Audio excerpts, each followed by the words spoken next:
Hello and welcome to another exciting tech video. I am, of course, the robot, and the cat is behind me. Today we have a very exciting video, and that is testing the RTX 3050's ability to play games in 4K. But more exciting than the fact we are testing in 4K, we are celebrating the fact that the channel recently hit 4K subscribers. So thank you all very much for all the support, and make sure to like and subscribe. And before you ask, no, the cat did not plan this. She is not that competent. So for this special occasion, we are testing the GigaChad 6GB 3050 that doesn't even need external power besides that in which the motherboard supplies it.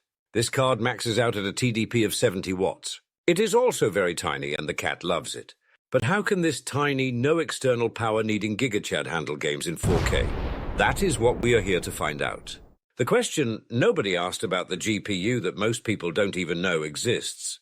Because nothing says relevant review like a viewer asking, "Who are you?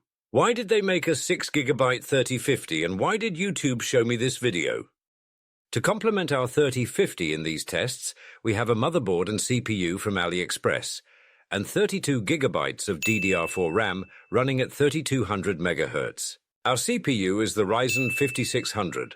A respectable budget CPU option and a CPU that is a veteran on this channel. Despite its origins, it has been very reliable. The motherboard, on the other hand, has been interesting. We have the B350i Plus, defaulted with a Chinese BIOS that certainly provides an experience.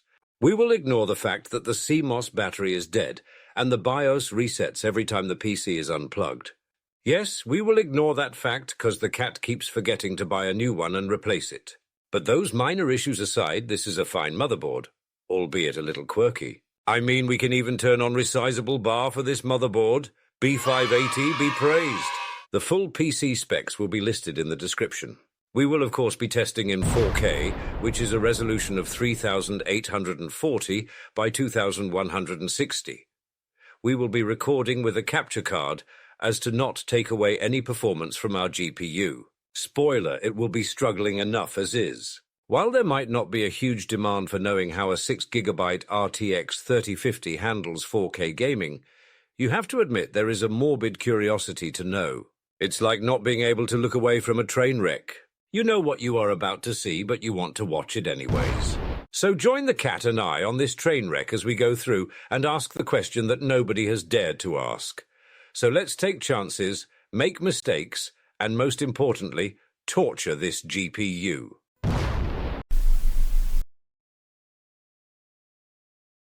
What great fortune that the Battlefield 6 beta was live and open at the same time that we were torture testing our 3050 in 4K.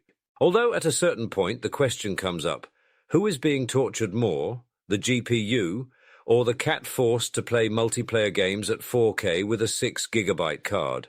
Well, either way, we get to watch the cat suffer, so it's a win. It seems that putting the graphical presets on anything but low will give us a warning that our video memory threshold is being exceeded. And while that is a helpful warning, the cat cannot read and it will not stop her. But we will start out with lower settings as to see how our GPU handles this game in 4K. So starting out on the performance preset with our graphic quality set to low, we average 19 FPS with a low of 13 and a max of 31 frames. Not a super great performance, but it can get worse, and it will. But before it gets worse, let's turn DLSS to balanced and see how much it can help us. So keeping to the same low settings but turning DLSS on, we averaged 24 FPS with a low of 16 and a max of 33 frames. While this is still not great by any measure, we are so close to 30 FPS. And do we really need all that FPS anyways? I mean, come on, we are playing in 4K. This is an amazing experience. I mean, look, the cat is even getting kills now. This is so exciting. And what could make this experience better than turning on frame generation? That is right, frame generation, the magical AI-enhanced gaming of the future. So keeping all the same settings but turning on frame generation, the cat had immediate regrets. In her words, she said it felt like she was playing through pudding in a dream. But who cares what the cat thinks or how smooth the game feels because we got an average of 35 FPS with a low of 25 and a max of 47. Simply amazing. Who even says that you need a GPU with more than 6 gigabytes of VRAM to play in 4K? Look at us go! But what is the point of playing in 4K if we don't play on ultra settings? So moving the performance preset to balanced and changing the graphics to ultra quality, we can begin our test. Oh right, we will also enable quality DLSS because we are not monsters. So on these settings, behold, the cat can barely play the game. Look at that great low FPS and very high latency in the frame time graph. We are truly 4K gamers now. On these amazing settings, we averaged 12 FPS with a low of 2 and a max of 16. Okay, even though I think this is amazing, the cat is not a fan. This is the worst performance in gameplay yet. The cat wanted a single kill so badly on these settings, because how many can say they got a kill on a 6 GB 3050 in 4K Battlefield? Well, we will have to settle for an assist only. Overall, I do not think I can recommend using the 3050 at 4K for Battlefield 6, unless you are a gamer. After all, FPS is just a crutch for the unskilled player who needs a playable experience to play the game well and enjoy it. That was sarcasm, by the way, do not do this. And here we are in World of Warcraft. WoW is a very unoptimized game and fairly CPU dependent, but luckily for us, I don't think it will be our CPU struggling here. We set the in-game graphical slider to the medium preset, which is 5 out of 10 on the slider. On these settings, we will test in 3 main areas of the game, including in the expansion's main city, outside flying about the zone, and in a raid. It should be noted that every city, zone, and raid will experience varying performance, but we can still use these results as a baseline for how great our RTX 3050 is at 4K World of Warcraft. So starting in the city, and flying about, and sitting in the most performance-heavy spot of the city, we averaged 40 FPS with a low of 31 and a max of 87. I am going to be honest, I was expecting a lot worse. So not bad 3050, not bad. Moving to outside of the city, we averaged 57 FPS with a low of 28 and a max of 85. And while this was a decent performance, we did deal with some noticeable graphical pop-in as things load in front of us. But it was manageable. Heading into a raid, we took a pretty big performance hit from what we had been seeing. In this raid, we averaged 21 FPS with a low of 13 and a max of 37. And after the first boss and seeing that 14 FPS gameplay, it was clear that we had to lower settings. So continuing our amazing 4K gameplay, we put the graphical slider to 1 out of 10 and resumed the raid. On these settings, we averaged 51 FPS with a low of 25 and a max of 122. A much better and much more playable experience to be sure, and overall, our 3050 performed better than I thought it would. And since we were gaming in 4K, even the lowest settings didn't look that bad in the raid. But why does any of this even matter if we do not test the 3050's ability to zoom into a rock in 4K? So zooming into a rock and back to the medium graphical preset, as you can see, our 4K FPS skyrocketed. Just look at it, it's wonderful. Truly one of the wonders of the world, and the highlight of any benchmark. Remember, if your tech YouTuber does not zoom into a rock during their benchmarks, are they really even testing? Can you play World of Warcraft on a 6 GB 3050 in 4K? Yes, you can. Should you? Probably not, but I am not your parent. Do what you want. But in the 3050's defense, it did provide some playable experiences in World of Warcraft. For Marvel Rivals, the cat wanted to try out the low preset with DLSS set to quality. We will also turn off global illumination and reflection quality, which I would always recommend. The cat must be scarred after her Battlefield 6 experience, because she only tested on this setting. What a shame. Well, whatever. On these settings and through all the rounds the cat played, at highest we averaged 38 FPS, with a low of 31 and a max of 44 frames. And at lowest in one of the rounds, we averaged 30 FPS with a low of 20 and a max of 38. Not a bad performance considering we are gaming in 4K resolution. However, this is an esport title, and most people would want more, and that is understandable. Still, though, the cat had no issues playing this game, and I mean, she even gamed on people a few times, which is rare. Do you think these people know they are dying to the 6 GHz RTX 3050 in 4K? Is this a world first for Marvel rivals? Probably not, but I am sure the number of pioneers who have attempted this feat can be counted on one hand. Too bad the cat cannot count. Moving on. Grand Theft Auto 5 might be a very old game, but it recently got an enhanced version with new graphics, new settings, and the ability to use ray tracing. How exciting! For our tests, we will start with the high preset and our frame scaling set to sampling. We technically don't have enough VRAM for these settings, but the game is letting us do it anyways, not that we needed its permission. On these settings and driving around the city, we averaged 69 FPS, nice, with a minimum of 53 and a max of 107. There were some strange screen ripples at times, which is a first the cat and I have seen, but otherwise it was a playable experience. The game looked good and things were shiny. After a while of running and jumping around and being a menace to society, the cat decided to try out ray tracing. So turning on maximum RT and ignoring that we do not have enough VRAM, it turns out we actually do need the game's permission, because it is telling us no. But the cat is a bad listener and found the setting to ignore this warning, because once again, we do not need the game's permission. So turning on maximum ray tracing at 4K, we average 6 FPS with a low of 4 and a max of 11. How very exciting, look at us go. Now this is pod racing. Right. Well, this is very exciting, as I am sure we can all agree, but maybe we should kick it up a notch. The fun thing about frame generation is that it uses up more of the GPU's VRAM, and we already do not have enough. So let's go ahead and do that. Turning on FSR frame generation and setting DLSS to quality, we got a big 13 FPS average with a low of 8 and a max of 15. And it looks like the rumbling has started across our frame time graph. How exciting. While the cat and I agree that is peak gameplay, we will try out different settings. So, switching to the high RT preset with DLSS set to quality and frame gen turned off, we averaged 15 FPS, with a low of 11 and a max of 25. The game didn't feel great, not that that is a surprise, but what I found interesting was when we swapped back to the high preset, but this time with DLSS set to quality. On these settings, we actually got a way worse performance, averaging 33 FPS. Which is markedly different from when we had the frame scaling set to sampling instead of DLSS. Look at the difference in performance, I was not expecting that at all. But the last thing we have to try is the minimum preset, and for this, we will set the frame scaling back to sampling.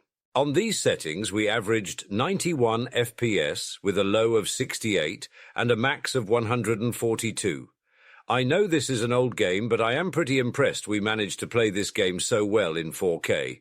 Granted, higher settings can bring about the rumbling, but you most certainly can play this game in 4K with the 3050 if you play on the minimal settings and don't use DLSS. For Counter-Strike 2, we went ahead and set the game to the medium preset with FSR set to quality.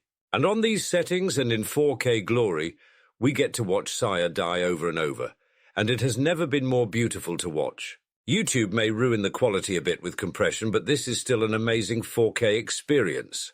Right, sorry, I got a little distracted by my favorite pastime, watching the cat suffer. On these settings, we averaged 94 FPS with a low of 54 and a max of 113. And this was a very playable experience, minus the cat's skill level. Granted, Counter-Strike is pretty CPU-dependent, so really it's our Ryzen 5600 that is putting in the work.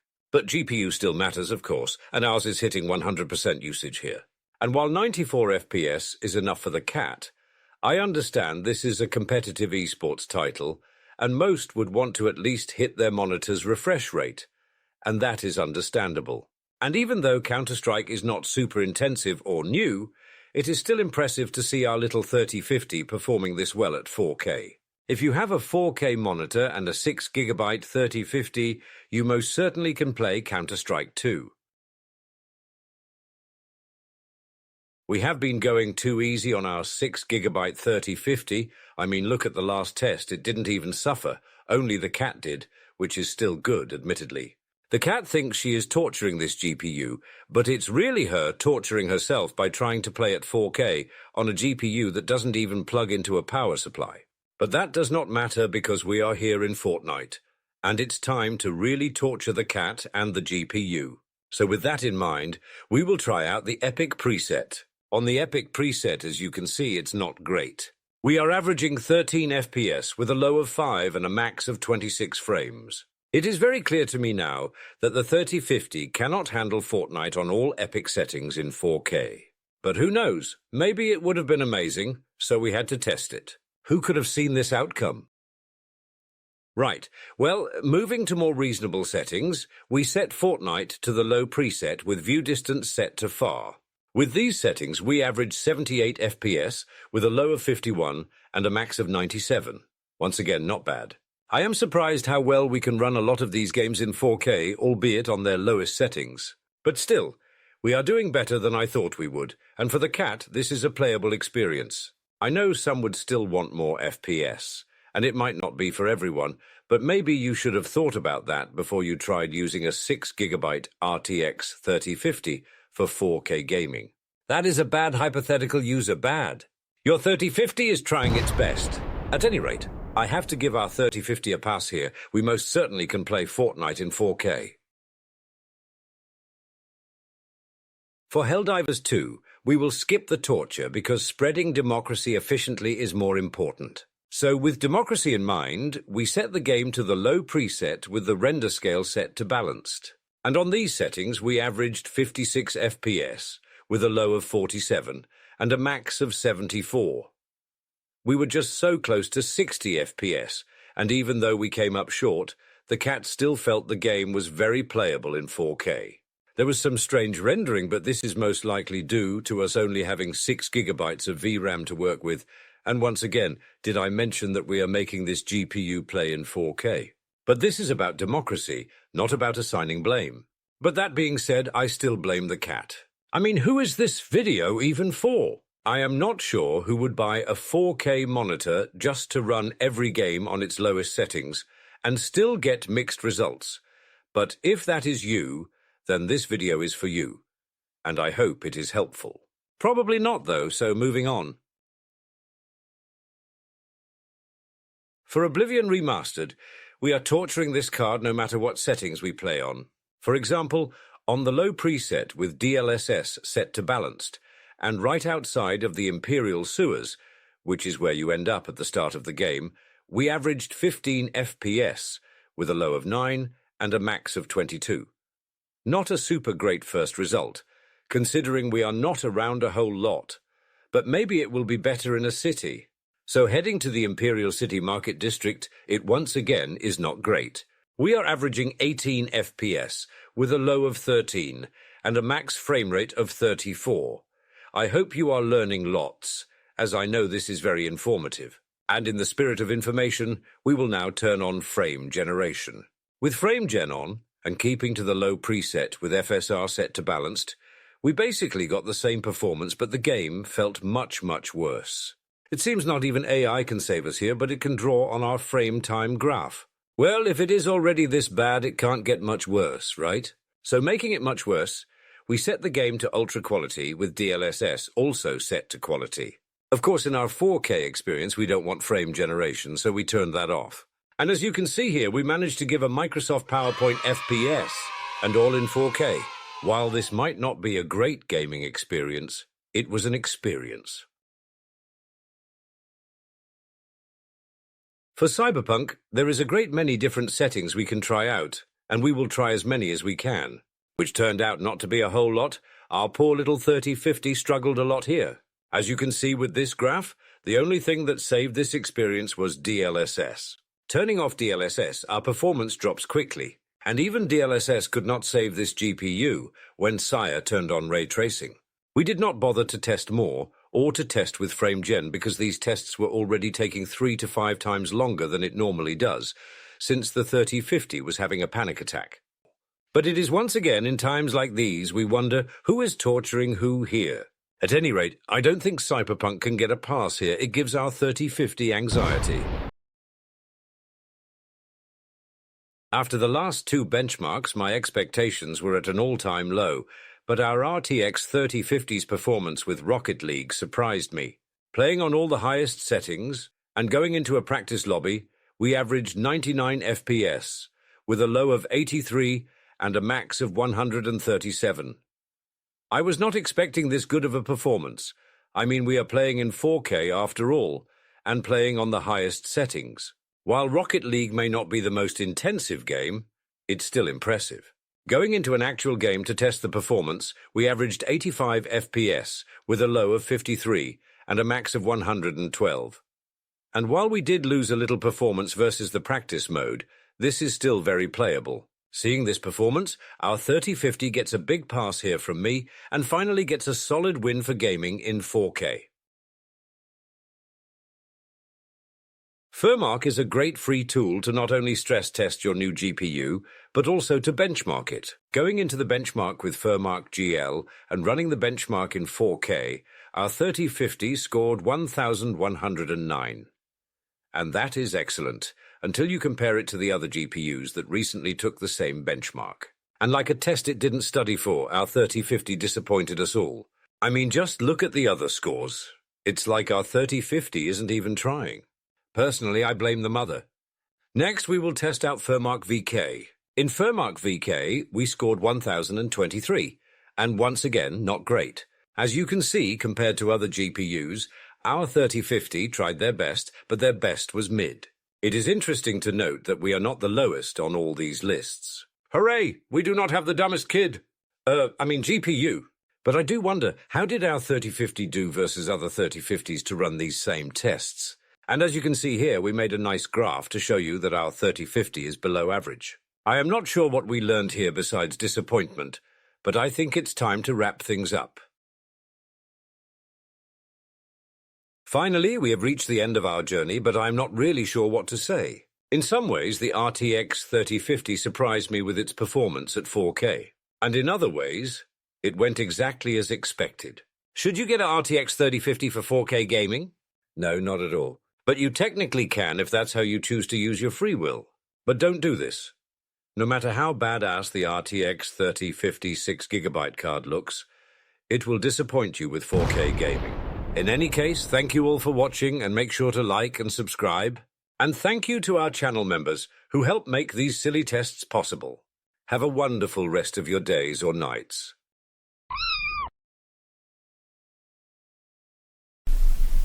Alright, bye-bye everyone, thank you so much for watching. Make sure to like and subscribe, and I will turn Robot into a tank.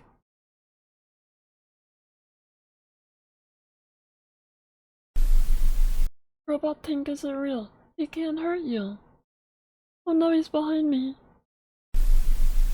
Robot tank looks more like a duck. Oh yeah, use code Saya for 10% off gamer subs. It's waifu sippies. It gives you Riz and